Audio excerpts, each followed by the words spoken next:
চিরদিনই তুই এখানে গাড়ি ধুচ্ছিস কেন? কি হয়েছে? এখানে গাড়ি ধোয়া যায় না নাকি? জানিস না এখানে গাড়ি ধুতে গেলে খরচা লাগে? খরচা? খরচা তোলার বয়স হয়েছে এখনো তোদের? চল ভাগ, প্যান পরে আয় যা। বাচ্চা বলে কমজোরি ভাবছে, ডাকবো নাকি আমার গ্যাং? যা, তোর কোন আব্বা আছে ডেকে নিয়ে আয় যা। তুই 1 মিনিট দাঁড়া, আমি আমার গ্যাং নিয়ে আসছি। তো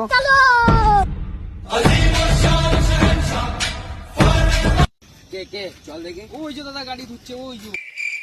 বস বস, ছেলেটা একটু বেশি বড় হয়ে যাচ্ছে। ভাই কিসের বড়? এতটা ছেলে আছে এমনি, ও তো একা আছে, কি করবে আমাদের? চ দেখে। এই আমাদের ছেলেদের খরচা বানিয়ে দিস নি কেন? লাও মার একজনে দেখে। কে বে তুই? ফোট এখান থেকে। কি করে? বস চলেন পালাই। হাট আসা লাগে। শালা মার। কি করে?